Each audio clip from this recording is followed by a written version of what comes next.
Hello, everybody, and welcome to our webinar today. My name is Michael Siggins, and I'm the publisher of Channel Pro. Channel Pro produces a website, events, and a monthly magazine for managed service providers and IT integrators. Our mission is to provide you with the information, insights, and resources that you need to run a more successful business. Today's webinar is a perfect example of that kind of info to help you in your business. Our topic today is cyber threats facing the SMB market and how to mitigate them. And it's presented today by the folks at Exclusive Networks and Fortinet. Our special guest presenters today are Jonathan Nguyen, Vice President and Field CISO at Fortinet, and also Alex York-Wright, Director of Vendor Business Development for Fortinet at Exclusive Networks. Before we begin, a few quick housekeeping items. Please get involved. We always encourage your feedback for questions because it makes for a better experience for everybody today. Audience members may ask questions via the Q&A module down at the bottom of your screen, and we will be following up tomorrow with additional info and a link to the recording. All right, now I'm going to turn things over to our presenters. Alex, please take it away. Thank you ever so much. Hello, everybody. I'm Alex York-Wright, Director of Vendor Business Development for Fortinet here at Exclusive Networks North America. Thank you for joining our joint Exclusive Networks and Fortinet webinar. And we are very lucky to be joined here today by Fortinet's very own Jonathan Nguyen.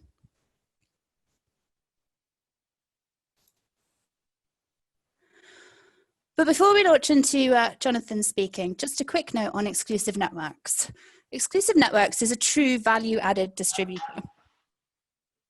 In much the same way that value-added resellers add value to their customers, Exclusive Networks assist the channel community with vendor-specific as well as generic training, sales, design implementation, pre-staging, and of course, supply chain logistics, both domestically and globally. We've left the old school dropship broadline distribution paradigm behind, and our offering is helping many different types of partners to supply and deliver relevant multi-vendor solutions to their customers. We're very select. You might even say that we're exclusive. Exclusive Networks is internationally headquartered in Paris, and our North American headquarters is based in Miami, with local dedicated account managers for every one of our partners. One of our unique contributions to the industry is that we only play in the cybersecurity and cloud market space. We distribute a narrow set of best-of-breed vendors, and we maintain specialization in those vendors, making our services available to our partners so they can be successful, effectively enabling the channel by augmenting partner knowledge, skills, and offerings as an extension of our vendors.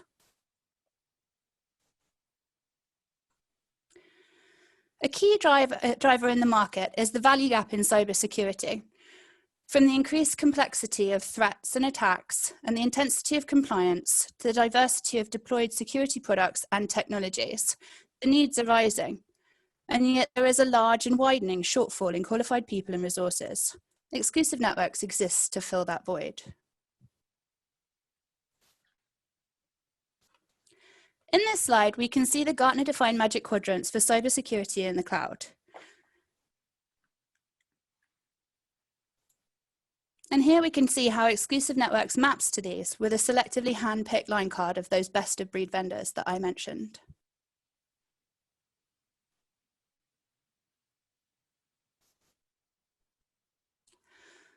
Exclusive Networks is the largest Fortinet distributor in the world. Fortinet has an extremely comprehensive product line encompassing most of the major product categories in the industry, and in fact boasts more comprehensive cybersecurity offerings than any other vendor. They're a leader or visionary in several Gartner Magic Quadrants and continue to pump out innovation and performance. As I mentioned earlier, we're very lucky to be joined here today to talk more about the threats facing the SMB market and the best ways to mitigate them by Fortinet's very own Jonathan Nguyen. Jonathan has the unique perspective of his former role as Security CTO at Verizon Enterprise Solutions, as well as his current role at Fortinet as Vice President and Field CISO. Jonathan, with that, the floor is all yours. Great. Well, thanks everyone for your time today. My name is Jonathan Nguyen, and I'm a Vice President and Field CISO here at Fortinet. And for the next 40-odd minutes, we're going to talk about getting cybersecurity right and really securing the new normal, and what does all that mean for SMBs? So with that, let's get going. So again, my name is Jonathan Nguyen. I've been in cybersecurity now for the better part of 25 years, so that sort of dates me, right?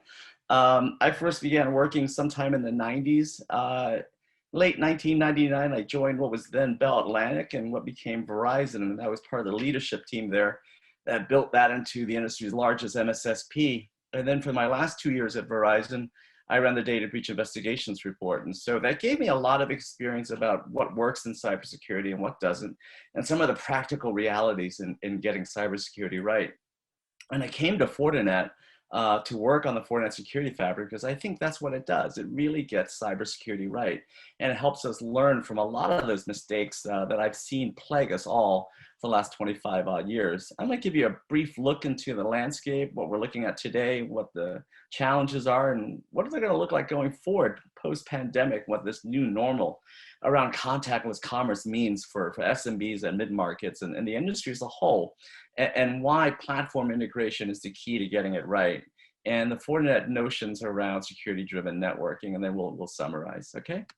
So the first part is, well, give you a brief overview about who and what Fortinet is. And so today we're arguably the #1 pure play cybersecurity company in the world.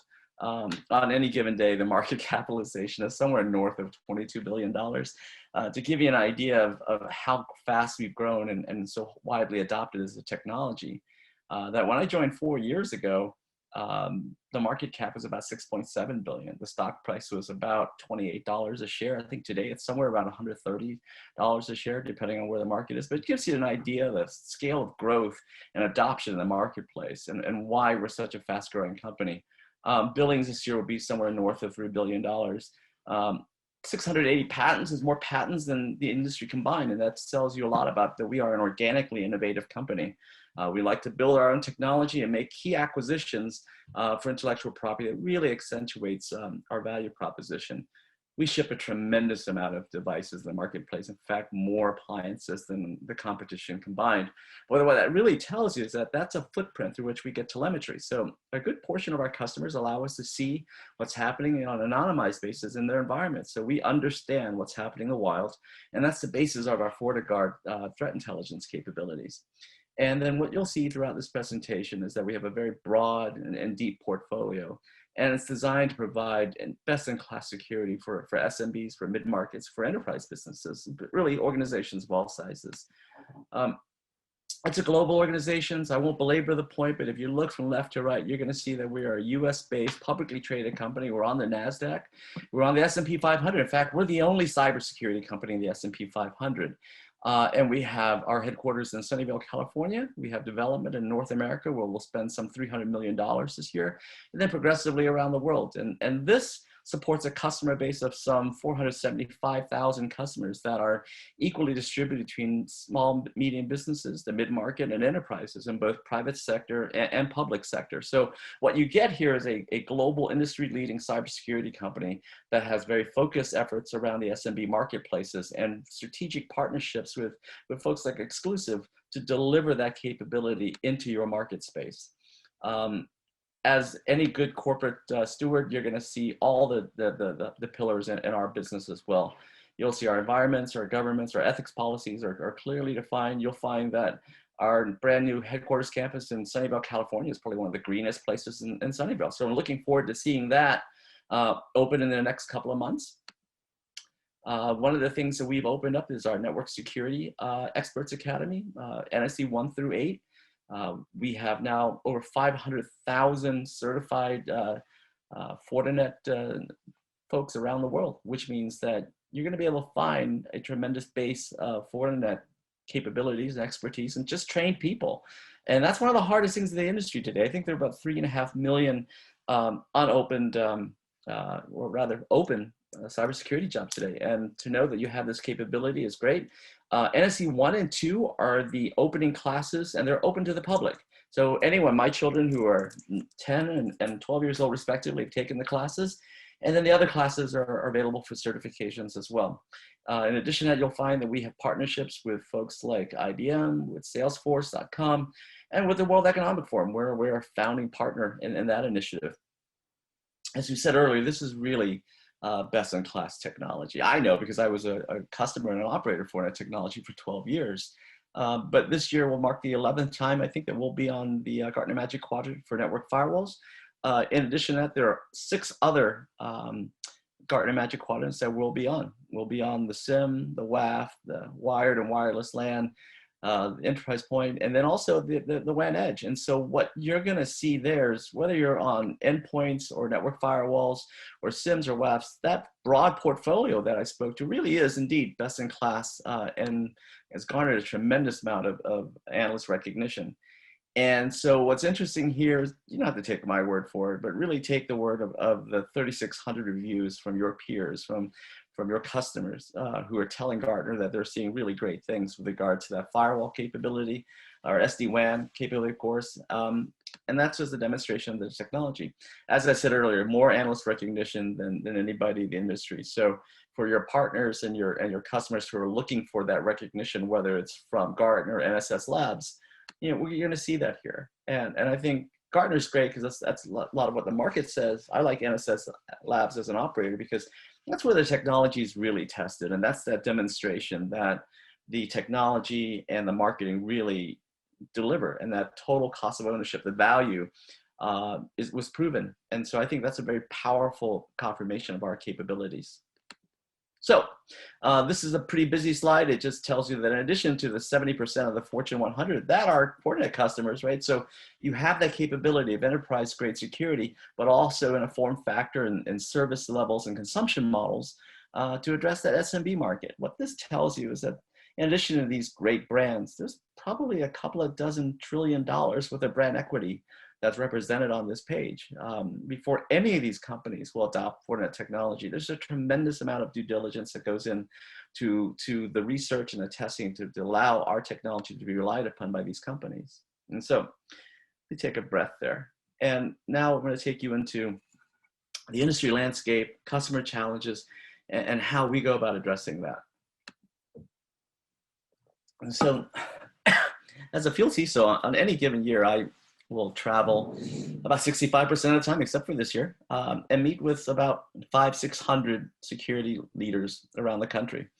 And they all tell me kind of the same thing with regards to where we are in security. And going into the pandemic, it was about the fact that we really have to stop working and operating in silos, that they had a lack of visibility, and that the threat environment is getting more complex and more damaging and more disruptive than ever. And that irrespective really though of whether you have enough staff or expertise or tools or processes, if you continue to work in operational silos, if you continue to adopt technologies that don't have that broad integrated automated capability, you're never going to be able to catch up with a threat environment, which is highly organized. In fact, the biggest observation was that security should not be a DIY exercise. And that may sound pretty self-explanatory and intuitive, but the practical reality, when you look at the largest data breaches and the largest organizations, let alone the small ones, you're gonna find that in many of those cases, they had the largest budgets, the deepest benches, and they were still having problems doing that, doing security, and they were the victims of breaches. And so clearly picking the right partners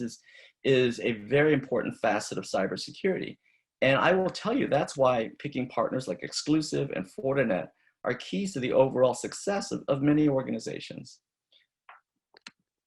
And so even if you were going to try to do it yourself, the other practical reality is that the skills aren't there. They're not readily available. So in addition to trying to find the scarce resource and training and retaining them, in addition to operating the technology, one of the things that becomes very clear, especially in the SMB and the mid-market, is that those types of organizations are not going to be able to handle the security challenges, let alone the networking challenges, by themselves and brought in-house. And therefore, having the right partnerships like Exclusive, marrying that up with a technology partner like Fortinet are the keys in enabling success. So now, before we went into this pandemic and the new levels of complexity that we're going to talk about, I want to cite a bunch of statistics which demonstrate that we have recurring problems. Why do I know this? Because across the 12,500 data breaches that I've looked at, I've seen the same mistakes year after year. In fact, when you look at the major research reports, and whether they're the Fortinet FortiGuard threat landscape reports, the Verizon data breach investigations report, any number of reports, whether it's from the FBI, the NSA, or the Australian Signals Directorate, or GCHQ, they all come back to the same things. And I'm going to demonstrate that, right? So, not to belabor all of these stats, but take a look at the last three stats there. That 17% of the breaches were caused by human errors. that 77% of breaches, almost 80%, almost 8 out of 10 breaches were not discovered by the actual security team. In fact, the majority of data breaches are discovered by victims, by law enforcement, and by researchers. And that's an incredibly telling statistics, because this year alone, we're going to spend somewhere around $200 billion rather, in network security. And so despite the vast amount of human effort and capital that we're investing in cybersecurity, the practical reality is that the vast majority of data breaches are not detected by our security teams. And so that tells you that those issues in terms of lack of visibility, lack of integration, lack of automation are really plaguing our abilities to get cybersecurity right. The last statistic's been true for well over a decade now. And it pains me to say that it continues to occur year after year. And we're seeing 99% of the vulnerabilities exploited were known for at least by a year, which means that in the best case scenario where we know exactly what to do, here's an application, here's a device, here's its state, here's the vulnerability, here's the signature, here's the patch. We're failing on basic security hygiene. So what does that tell you? It tells you that the level of complexity is so high right now.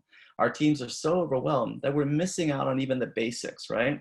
So when I say getting security right, before the level of complexity going into the pandemic, we absolutely have to fix these things that were recurring structural issues going in. And all these things come back to a lack of visibility, a lack of control. More evidence that even in 2019, the vast majority of things were a result of patches that were not placed, mitigation, relatively simple things. In fact, you're going to find that almost 80% of all attacks that lead to disruptions or data breaches could have been mitigated through simple to intermediate controls. And I get it, patching is difficult. Patching and vulnerability management, it's not like a Jiffy Lube where you go in and you get the oil change. There are a lot of things that make it challenging. Things that are seemingly easy are actually pretty hard. You may not have visibility. You may not understand what's in your environment, let alone its state. There may not be a time where you can take systems offline. Systems may be so critical that they can be taken offline. There are the unintended consequences of patching. And then there's just simple human errors. People mess up. The IT team doesn't pick up that trouble ticket until it's much too late. All types of issues that make basic security difficult. And that's why I think you need an integrated and automated platform like the Fortinet Security Fabric, which allows you to have visibility, which allows you to have control, which allows you to do, in addition to vulnerability management and patching, but have compensating controls in the form of an internally segmented firewall or a next generation firewall that has those signatures. Those are basic types of things that we can do. So going into that environment, and we see this is what's happened since the pandemic. And so what you have now really is the rise of contactless commerce, contactless healthcare, education, and public service. The pandemic accelerates the macro trends that we saw going into this year, which were faster networks, certainly as evidenced by 5G, greater levels of complexity as evidenced by tectonic shifts in IT. For the first time in my memory, we had a simultaneous movement and mass adoption of distributed computing because we all began working from home in remote locations. At the same time, you had accelerated adoption and migration of cloud services, which is centralized computing. That's never happened before. And so things are much more complex, much more distributed, much more hybrid than ever. And now it's really about this notion of trusted computing over untrusted networks, right? And in fact, I point out that NIST during the pandemic, I think a couple of weeks into the pandemic, really had mentioned a couple of things that were very telling. NIST said that, look, cyberspace today is not only a multidimensional operating domain, it's actually a multidimensional hostile operating domain. And that you have to assume that all things in that ecosystem, yours, your partners, and others, are already targeted, likely compromised, and are being turned against you. And therefore, you have to assume that you're constantly under both automated and targeted attacks, and that in many cases, you're already breached. And the only question is whether you know about it. I'm not trying to scare people. That's just the practical reality out there. And so the rest of this deck is going to say, okay, if that's our practical reality, how do we get our arms around this? How do we get our arms around this if we're a small, medium business, for instance, right? But we're a large part of a larger supply chain. And don't get me wrong, small, medium businesses are targeted equally as with the big companies, right? Because everybody's got assets, everybody's got resources, and everybody has vulnerabilities. In fact, moving forward, zero trust becomes the operating principle around security going to the better part of the next 5 to 10 years, I would think. And that is the idea of ubiquitous least privileged access, right? Or the idea that things will be accessed on a need-to-know basis. And I'll talk about that as we move through. But zero trust is going to be very key for SMBs, mid-markets, or anybody. And again, having the right partners to help you go through that is going to be very important. And so I want to give you an idea, though, about what's happening in the environment itself. And this is the latest report, which was issued just a couple of months ago by Fortiguard Labs. And it demonstrates that in the first half of 2020, going into this pandemic, that coronavirus really became a big theme in cybercrime. Very targeted and automated attacks based upon pandemic-themed lures and scams, all around trying to compromise endpoints and users. One of the things that became very key with regards to browsers and other forms of access and working and browsing from home environments is that, you know, the home environment was never designed to be an enterprise-grade capability. That's fairly clear. In fact, it's public information that you know, our own CMO has secure SD-WAN in his home to provide enterprise-grade security in his home environment because he has elevated privileges, and to provide a resilient, redundant network capability because he's so important. And one of the things you're going to see is the need for that type of capability in remote locations, in branch offices, in SMBs, right? And so the other thing you're going to see is that perimeter has kind of began to erode, and that more and more that there are themes around looking at the devices in those home environments. So those consumer grade routers, the IoT devices, all those things in our homes that are IP enabled, even our endpoints, are going to be targeted, right?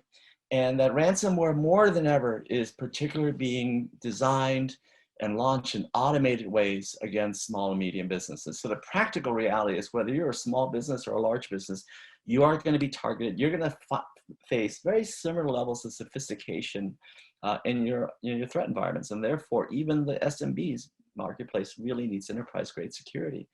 Those SMBs are using operational technologies, manufacturing, things of that nature, are also going to face challenges. And often the case, those types of challenges overwhelm any SMB's capability to provide security around that. And the other thing we're going to see is this is truly the age of exploitation. More and more vulnerabilities. Why? Because there are more and more code being developed in multiple locations by multiple teams, and they're being brought to market in an accelerated fashion for contactless commerce. You know, the rule of thumb that says for every, 100 lines of code, there are 25 different bugs, right? Well, guess what? The ability of those threat actors, those bad guys and gals, to leverage artificial intelligence so they can discern the nature of code that you may be using to find vulnerabilities and then to develop via AI malware to exploit those 0 days is going to be the norm now. So I think, unfortunately, the more we become IP enabled, the more vulnerabilities we get exposed to. But at the same time, I'll tell you that it's also humans, right? So not to pick on folks, I use my own, this is my own LinkedIn page. And I was, you know, pinged by a young lady named Chris Harris. And I said, well, who's Chris Harris? Naturally suspicious.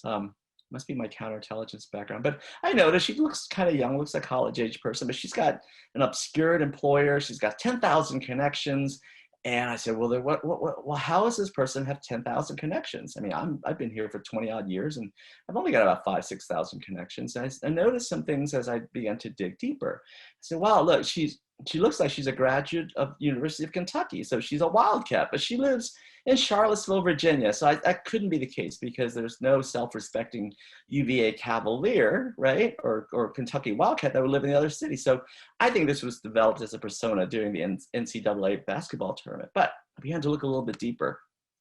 And I noticed that there were 127 mutual connections. And when I dug into those, I'm not going to name their names, but they were high-level officials in law enforcement, in the intelligence community, in the defense departments, in various government agencies, and in private sector, there were security professionals. And yet 127 of them had connected with Chris Harris. And I said, well, I was just about to do that, but my sixth sense said, find out who Chris Harris is. And so when I contacted our folks at Fortiguard Labs, you know, they said, Jonathan, look, Chris Harris is stock photography. She's most likely some foreign government's effort to troll you.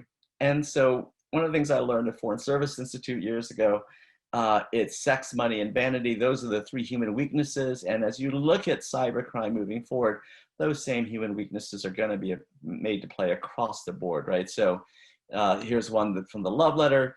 Because humans do strange things. This poor lady was killed by an alligator, and right before she was unfortunately attacked, she wanted to get closer to the alligator. So humans, for some reason, do odd things, and they do that in person, they do that in cyberspace. But then again, I was the recipient of this crazy email on May 1st from the United Nations Coronavirus Reward Department, if there's such a thing. And it noted that I was a recipient of $920,000 in pandemic recovery funds. I'm like, holy cow. So clearly human weaknesses are going to be targeted. Amidst all this, I found one of my heroes, which is a gentleman named Rob Joyce. He led what was called tailored access operations at the NSA. He's arguably the United States' leading advanced persistent threat actor, right? He's our good guy. And he's out there in an offensive capability and defensive capability. So what does he have to say with regards to getting cybersecurity right? And how to defend against people like himself? And this is the same advice that is just as relevant for small and medium businesses as the large enterprises. And the key element here, though, is to make sure that you get these capabilities in a form factor and a consumption model that can be used by small and medium businesses. And that's where exclusive networks and ourselves come in, right? And so what does Rob Joyce have to say?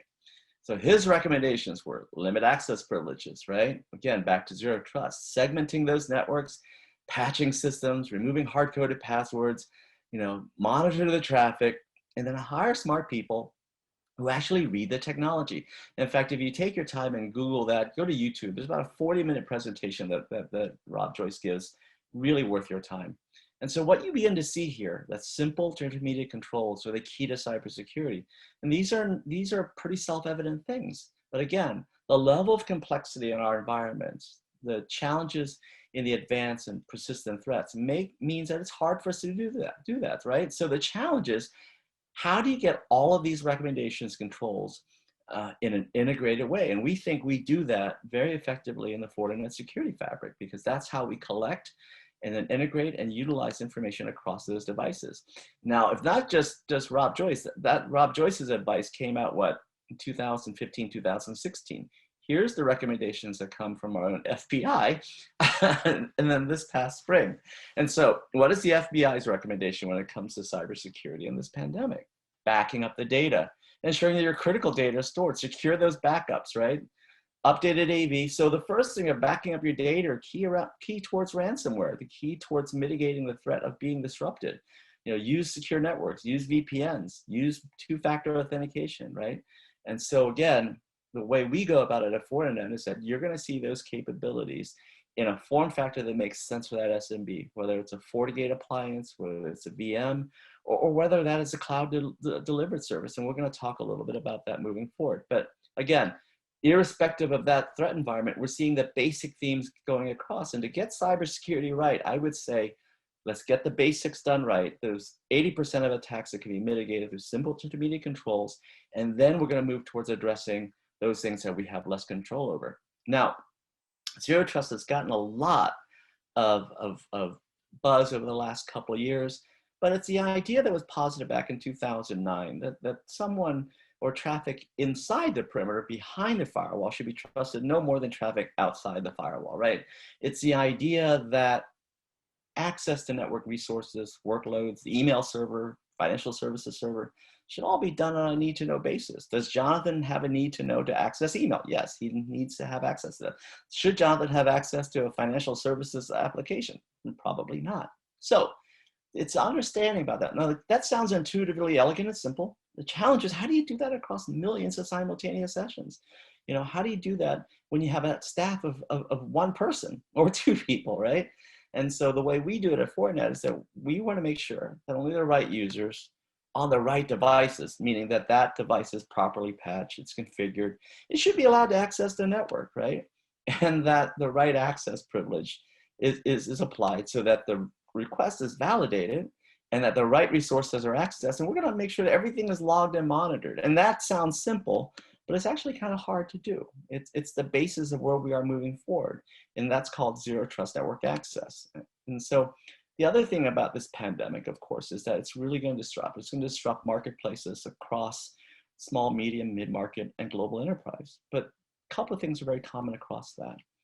when I speak to business owners today, they're telling me, look, I now have to not only deliver the business outcome, the transaction, if you will, the service, but I also now have to deliver the customer experience. And increasingly, as small, medium businesses turn towards contactless commerce, that user experience, that customer experience, whether that's an employee working from home, remote location, or a customer trying to access their online presence, their brand, if you will, it's got to be a seamless experience, and they've got to be wowed. And if they're not, I've been told that the wait times are 2 seconds or less, so they're going to go to someplace else. And so across the board, we're seeing pretty similar themes in challenges right now faced by organizations. Clearly sophisticated threats, that's not going away. The cybercrime market this year, I think it's going to be somewhere in the order of $20 billion. In fact, cybercrime is the largest criminal marketplace and opportunity in the world. Cybercrime exceeds narcotics, exceeds organized crime. And as one person told me a long time ago, Jonathan, cybercrime happens because, like all crimes, it pays. And so it pays a tremendous amount today. Just to remember that, it's about $20 trillion.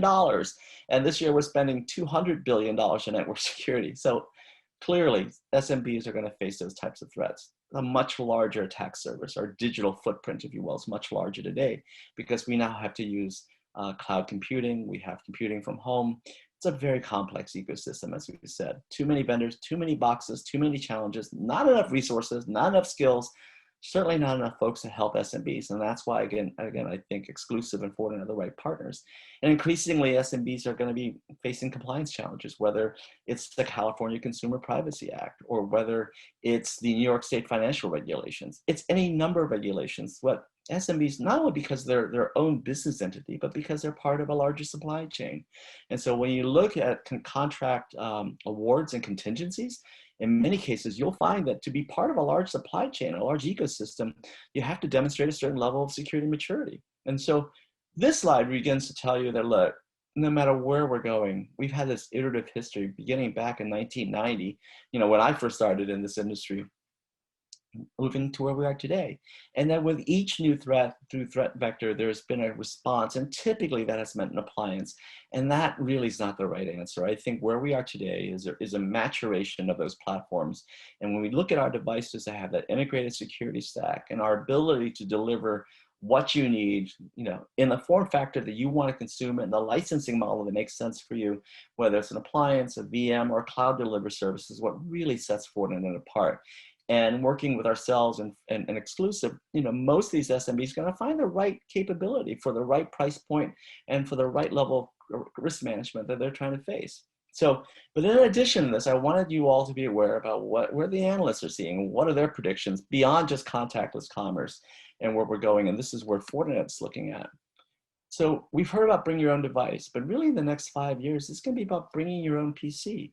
And so no longer will companies be expected to provide laptops and endpoints. It's really going to be about using your personal device. What that means for SMBs, though, is that into their locations, whether it's a hotel, retail operation, and whatnot, you're going to be seeing a lot of folks coming in and bringing their own devices to interface with your brand, especially the hospitality industry, the hotelers, the restaurants, things of that nature. And increasingly, though, 60% of all Americans, some 93 million of us, will be working remotely. So I think that changes this notion of work as something we do rather than a place we go to. And so that begins to shift our models for SMBs as well. In addition to that, it's not only that, bringing your own device, it's bringing your own enhancements to those devices. So that demonstrates that there's going to be more and more complexity, more and more bandwidth consumption moving forward. And what we call SASE, this Secure Access Service Edge, over the next 10 years is going to be the enterprise model. In many ways, that enterprise model is going to move into the SMB space as well. And what that means is the convergence of network security and the wide area network or networking, right? And so it's going to be the ability to bring together SD-WAN and security, whether it's in a cloud delivered service or whether it's an appliance. And the other thing I wanted you to all be aware about is that the importance of AI. So this is just an example of how AI is going to be used by companies to better understand the behavior of people. I can see a situation as well where the data-driven business decision-making will be moved into the SMB space as well to better understand what your customers are looking for. So all of those things drive us to this point where going forward, we're going to have a very distributed environment. And so what you see progressively moving right to left is a movement from mainframes to servers to cloud to edge. And so over the next 3 to 5 years, you're going to see 85% of all data and computing will be generated on the edge. And those will be your Alexa devices. It'll be your phones. It'll be your wearable technologies. It'll be your cars. It'll be all the sensors in those businesses that gather information to help make better business outcomes, to increase the effectiveness and the productivity, et cetera, right? But 85% of all new data will be generated on the edge. And of that, some 25% will be sent back to the cloud. And so it's going to be a very complex operating environment. And so what this means is that across the board, whether you're an SMB, mid-market enterprise, you're going to see multiple users and devices. And the challenge about users is understand which one's the criminal and which one's is an anomalous person, which one's your employee and trusted people. And you're going to see devices as well, Internet of Things. There will be more entities requiring and requesting network access than people. And they're going to be doing that from campus locations, from branch offices, from homes, and they're going to be going across the board to network resources that are in public clouds, that are in private clouds, and multiple clouds. And the key to all this is going to be the SD-WAN capability. So I think you're going to see a lot of SMBs adopting SD-WAN. And the key about SD-WAN, it determines the optimal wide area network access methodology. And so to make sure that that user, whether it's a customer or an employee, is requesting access to an application, you want to optimize the network access so they have a good user experience, right? And that's why having that converged capability of networking and security becomes really paramount. And so that's what we do at Fortinet, is the ability to provide this converged networking and security capability so that you have not only have security for that business outcome, right? The transaction, whatnot, but also the network capabilities so that you can have a great customer experience. And oh, by the way, regulation and compliance are here to stay. I fully expect an expansion of regulatory requirements. And this means more complexity for SMBs as well. And so I think having the ability to see an automated capability is really key. You know, and because cybersecurity is so complicated, right? There was an article in Forbes magazine that said, look, in the enterprise space, some 1 out of every 6 of us medicate or use alcohol, right? And so that's a very specific term, right? Essentially, it means almost 18% of us are functional alcoholics. And that just tells you just how hard cybersecurity really is. That 60% of CISOs feel that their organizations are breached. That's inevitable. The CISO job lifespan right now, based from Forbes and our own research, is about 12 to 14 months. And so that just gives you an idea of how complex things are getting. And so at Fortinet, our goal is to simplify that, to help manage complexities, to enable that SMB to actually focus on what they do best, their operations.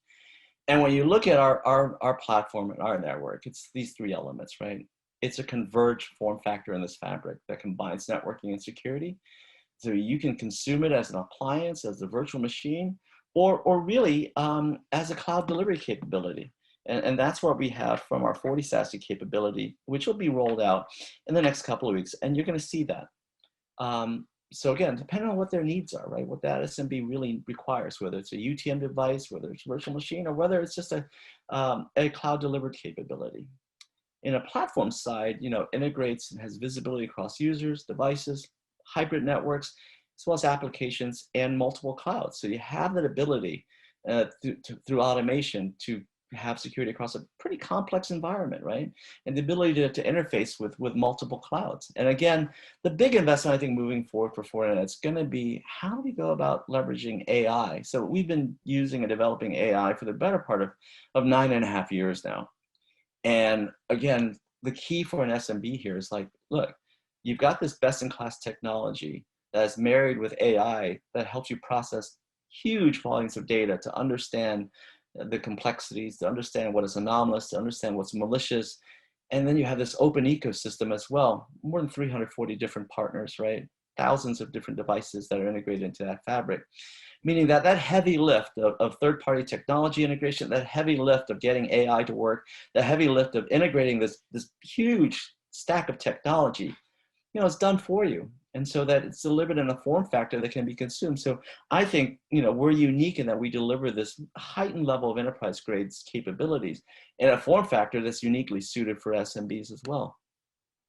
And so the SASE definition going forward, your customers, your end users, your employees, your partners may be asking you about SASE. So it's pronounced SASE. It stands for Secure Access Service Edge. It's this notion that the market has finally caught up with what we've been working on for years, which is security-driven networking. This idea that you shouldn't have to make compromises between performance in your network and security simply because you have to have robust security. And with our ASICs-driven approach, meaning that we manufacture our own chips. Our chips accelerate the processor capabilities in our devices to allow us to address the wide area network, whether it is the WAN optimization controller through 5G, through SD-WAN, or through commoditized internet access, or even MPLS, right? And then marry that with the security network so that you have that integrated capability. Back to what I said earlier, the security and networking should not be in separate stacks, right? They should be operating integrally. And if they are, that's how you deliver that business outcome and security experience. I won't belabor this point, but again, this demonstrated across the board the flexibility, the capabilities that Gartner defines as SASE, right? So if anyone asks you about SASE and they say, look, we like the capabilities of SASE, but we don't have all cloud. Sure, you can use an appliance here, we have that.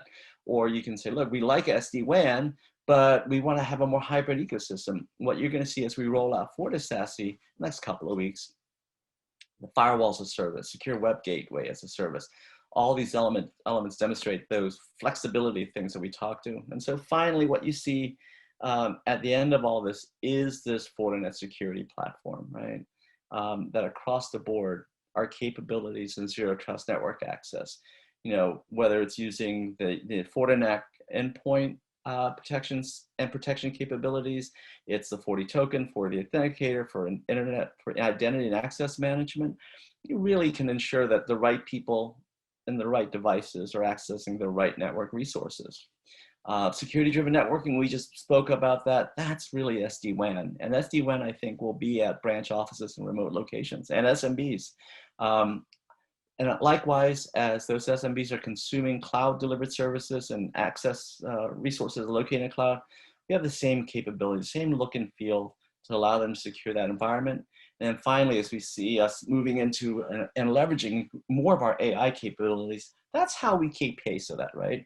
And that's how we keep pace of the huge volume of attacks, the volume of threats that we identify, the volume of data that's being generated, and the ability to automate that response. Because what's happening today is that the attacks are automated, and therefore, in order to mitigate, detect and mitigate that type of environment, something is happening at machine speed, you simply can't do it with humans. You have to use it to augment human capabilities. And that's a huge investment, but we bring those capabilities in form factors that can be consumed by the SMB marketplace, right?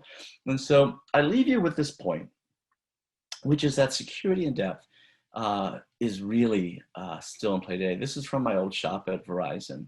And it demonstrates that threat actors really haven't changed. They're essentially lazy creatures. Look, they're gonna try to find the easiest path to get to the treasure, the gold, because it's still financially driven mostly. Why? Because it's about money, and that's why cybercrime exists. And so therefore, the ability to throw more complexity at the adversary and make complexity the enemy of the adversary is how we turn that relationship upside down, right? So we make complexity their challenge, not ours. And I think by doing that, we're going to become more effective in cybersecurity. I think also the adoption of this Fortinet Security Fabric is where we begin to address some of those persistent failures and getting those basics right. Because in fact, you're going to find that most disruptions and data breaches could have been mitigated. In fact, 80%, right? And so that fabric really goes a long way towards doing those things. And then finally, I think as a broad level, the hardest thing about cybersecurity is this alignment of business goals, the right security strategy, and the right controls, and then the right technologies, right?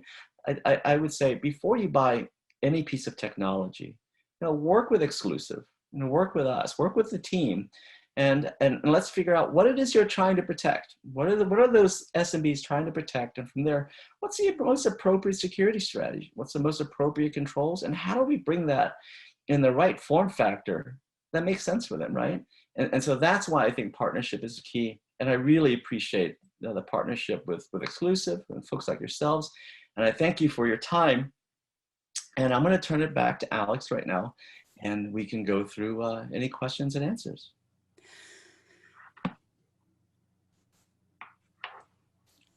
Hey, Jonathan, this is Michael also from Channel Pro. That was great information, and just an encouragement for our attendees today.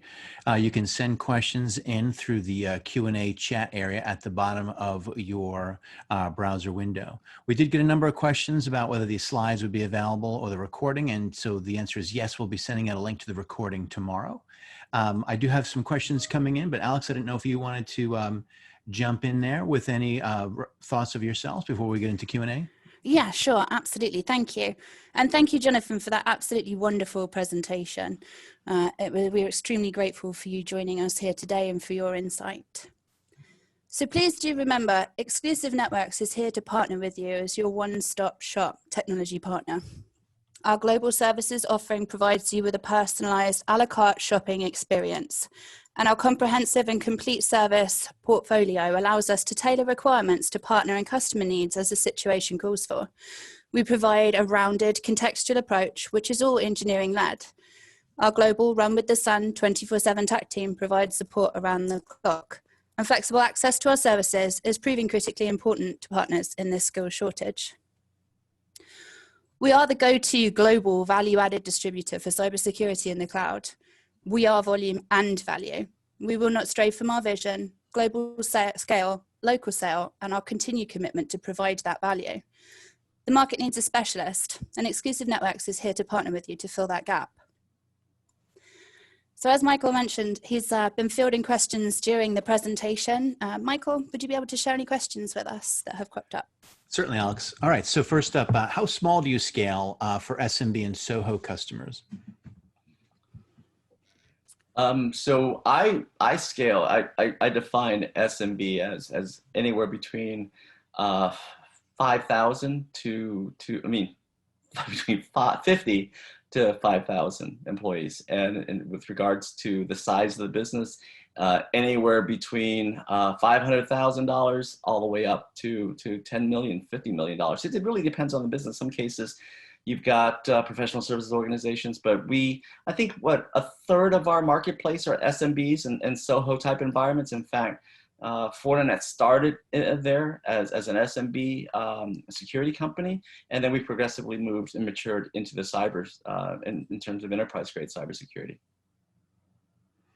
Okay, next up, how important is dark web monitoring in the realm of cybersecurity? Yeah, so that's interesting because when you look at the NIST guidance, it says you have to presume that you've been breached. And so, I've been personally involved in situations where security teams that have millions of dollars of investment, a specific threat hunting team, didn't actually discover the exfiltration of data because it's such a complex environment, and to have 100% visibility is very hard. So it's part of reasonable care. I would tell you that then that's the standard for cybersecurity today. In the aftermath of a data breach, typically you're asked a couple of questions. There are 4 questions you're asked today. You're asked, what did you know? When did you know it? What did you do about it? And was that reasonable? And if the NIST guidance says you have to presume that you're already compromised, then what more reasonable actions can you take? And by looking at the dark web, which is essentially the online pawn market for threat actors, you want to look for a couple of things. You want to look for someone that has the ability to tell you if anybody on your leadership team, yourself, or your key customers is being targeted, because that's what happens on the dark web. Is there anybody asking about your brand, your business, your key stakeholders? Is anyone offering information about that? In addition to that, you want to understand whether anyone is actually selling the data. I've seen situations whereby dark web research was able to find, because there was a threat actor advertising information, and you can contact them and they'll give you a data sample because it's a business, and they're just like any other online business. They have a reputation. They want to ensure that if you pay the ransomware, that you're going to get the keys. And so it's a very developed marketplace. So I think dark web research and threat intelligence is important. It's a nice way of rounding out your security, but I wouldn't start there. Where I start is with understanding that I have ways of doing the basics, right? Your Center for Internet Security 20 basic security controls, the ability to address the 80% of attacks that can be mitigated through simple to intermediate controls. Things that we address very readily, the known knowns, as we say, right? So the Fortinet appliances or SaaS services really are designed to help you do two things. One, get those basics done, the known knowns of threat vectors. And because it's broad and integrated and uses AI, it helps you address the known unknowns, right? That's the things that you're worried about. And once you have that down, then I think it's reasonable to think about things like dark web research. Okay, and there were some questions about how to find out more information about the exclusive networks and Fortinet partner programs. So there's plenty of information online, and if you can take a look over in the chat area, you'll see some links there that you may want to bookmark. Jonathan, another question back to the scalability. You had given sort of a floor on the size of small businesses, but we have a question about SMBs with less than 50 employees. Yeah. What kind of help might be available for them? I guess, and really those kind of either SOHO or micro companies. Yeah. So I think within our portfolio, we certainly have form factors that address that, whether it's in a UTM device. As I said earlier, it's public information. Our chief marketing officer and product officer has a FortiGate in his home that provides security, it provides SD-WAN.